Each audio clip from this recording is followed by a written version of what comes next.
Welcome to another video by Montage Microchurch Network. As you listen, prepare your hearts and minds to engage with your spiritual families as you gather together. To learn more, visit montagemicro.church. Before we dive into today's study, it's important to understand the background of these events. In the early church, as recorded in the book of Acts, tensions were already high. The spread of the gospel among both Jewish and Gentile believers brought challenges, especially regarding the roles of Jewish customs and the law of Moses. The Jewish council had recently made a decision about what was required of Gentile believers, but many in the early church still held tightly to their traditional practices.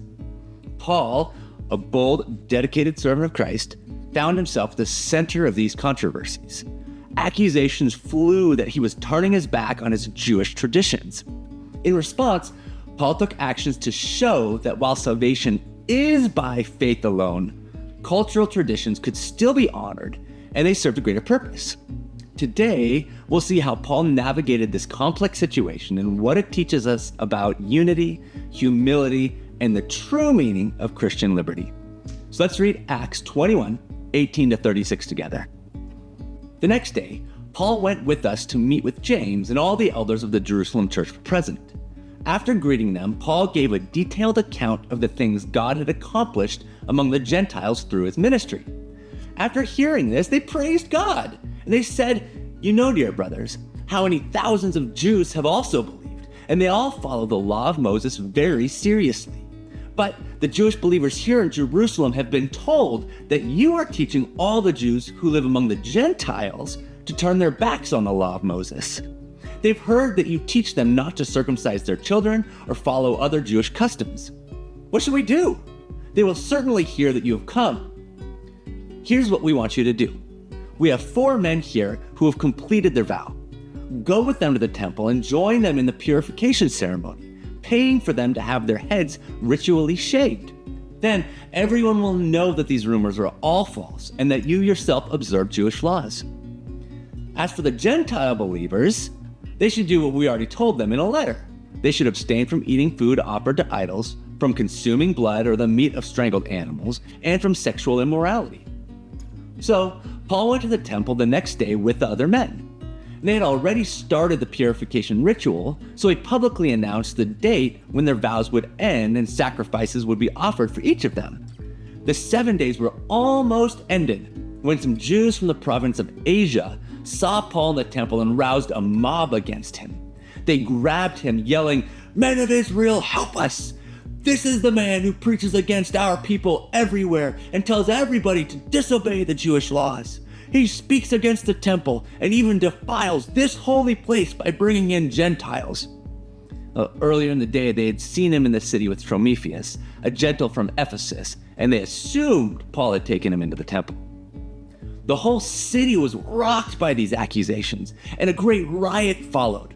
Paul was grabbed and dragged out of the temple, and immediately the gates were closed behind him, and they were trying to kill him. Word reached the commander of the Roman regiment that all Jerusalem was in an uproar. He immediately called out his soldiers and officers and ran down among the crowd.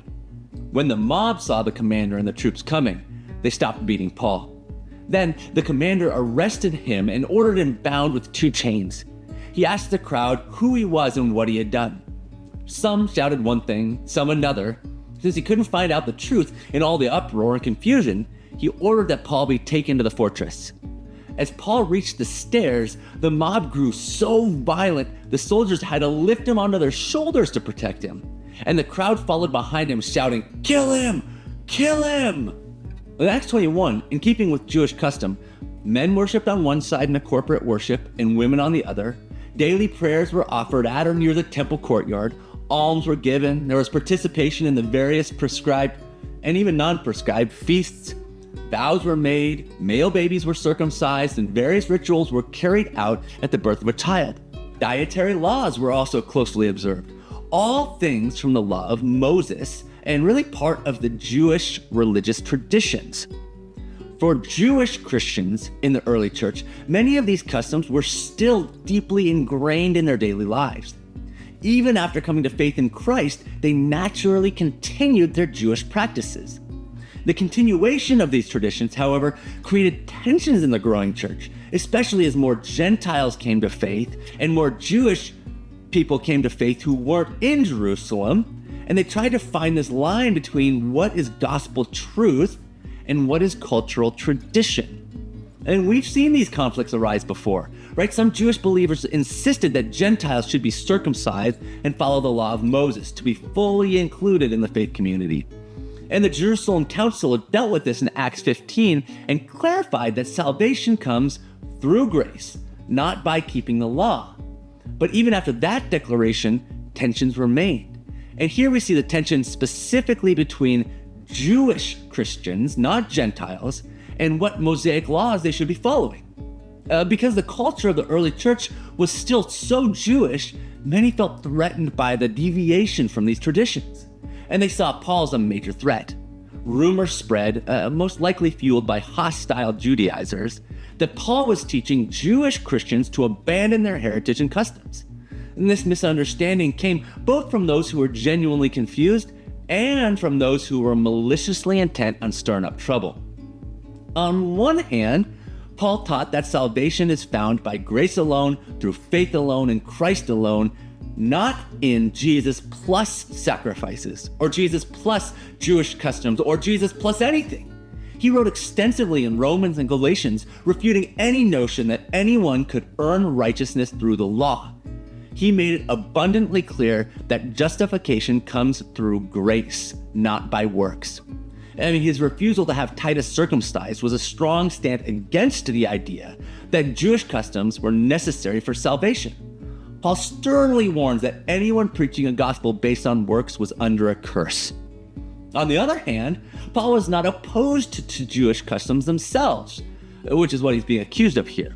He simply rejected the idea that they were required for salvation. In fact, in Acts 16, as we read, Paul had Timothy circumcised, not for salvation, but to remove unnecessary barriers to sharing the gospel with the Jews.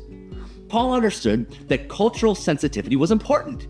He was willing to adapt when it helped further the gospel, but he never compromised the core message of salvation by grace through faith in Christ. Now, Paul was slanderously misrepresented. The church leaders in Jerusalem knew they couldn't simply ignore the rumors, and they saw an opportunity for Paul to publicly demonstrate that he was not anti-Jewish. The plan was for Paul to participate in a Jewish purification ritual alongside these four guys who had taken a Nazirite vow. Now, the Nazirite vow, it's described in number 6, was a special act of dedication to God. During the vow, a person abstained from grape products, refraining from cutting their hair and avoiding contact with the dead. When the vow was completed, the individual would shave their head, bring an offering to the temple, and usually burn their hair as part of the ritual. These four men were about to conclude their vow, and the church leaders thought that Paul joining them in paying for their offerings would prove his respect for Jewish customs and his commitment to the temple. And additionally, since Paul had been outside of Jerusalem, Jewish custom required him to undergo purification before entering the temple. And by doing these things, Paul would further show his willingness to honor tradition, which was meant to counter the charge that he was rejecting the law of Moses.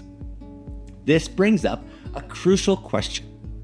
If Paul was willing to participate in these Jewish customs, why don't we as Christians today follow those Jewish customs and the law of Moses, right? Or the traditions of many churches? The simple answer is that Jesus fulfilled the law in Matthew 5:17. The ceremonial and sacrificial laws were pointing forward to Christ's work on the cross. And when Jesus died and rose again, he completed what those laws foreshadowed. He became our perfect sacrifice.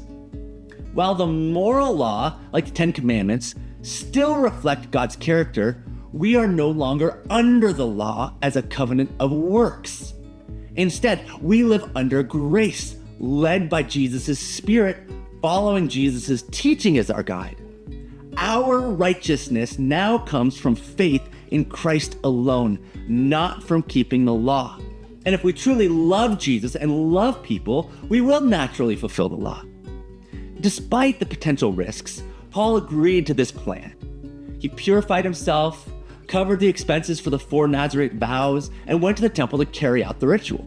And this act is not about earning favor with God. It was a strategic move to promote unity among believers and to address the misunderstanding that threatened the gospel. Paul's humility shines through here. He didn't insist on defending his rights or his beliefs. Instead, he made personal sacrifices for the sake of the gospel and for the unity of the church. Even though his plan didn't ultimately prevent conflict, Paul was later arrested, right? It served as a powerful example of how we can prioritize love and unity over personal pride as long as it doesn't compromise the gospel. One of the most challenging aspects of spreading the gospel, both in Paul's time and in our missionary efforts today, is finding the right balance between upholding the unchanging truth of the gospel and respecting the cultural practices of those we seek to reach.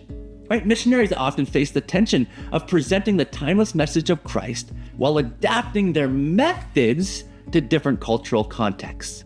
Well, we also can feel this tension as our American culture changes. How do we maintain the integrity of the gospel and not watering that down, while also being willing to adjust our methods to fit our ever-changing culture? Hint, hint, this might be an amazing discussion to have with your spiritual family when you gather together. Okay, Paul's example is really instructive here. He remained firm on the truth that salvation is by grace alone, through faith alone, in Christ alone, yet he was sensitive enough to participate in certain cultural practices when it meant breaking down barriers for the sake of unity and understanding. This approach wasn't about compromising the gospel. It was about using cultural practices as a bridge to share the message of Christ without alienating those who are steeped in their traditions. Today, missionaries and church leaders wrestle with these similar questions. How do we honor the cultural identities of the communities we serve while staying true to the gospel? The answer, as Paul shows us, lies in humility, flexibility, and a deep commitment to Jesus. The gospel, it's not confined to any one culture, and neither should our methods be. By meeting people where they are, we can build trust and share the unchanging truth of Christ's love. This is what we are called to do as we live on mission. We can engage culture, let people remain in their culture, as long as that culture doesn't contradict the gospel. So as we go out into the places that God has planted us, I pray we are able to not compromise the gospel, but also to be able to be humble and free to present it in the cultures where we serve. Here are a couple questions you can think about as you come into your gatherings this week. How do you see the tension between religious cultural practices and freedom in Christ playing out in our culture and in Montage? And what can we learn from Paul's approach in this? Number 2, what examples can you think of that show the tension between religious tradition and gospel truth? And number 3, why do you think the early church struggled with balancing Jewish customs and the new freedom in Christ? I love you guys. I hope this is a fruitful conversation that you have looking at these tensions that we get to hold. I love you guys. Let's go be the church. Thank you for watching. If you would like more content, to connect with us, or to explore more of who we are as a network, visit montagemicro.church.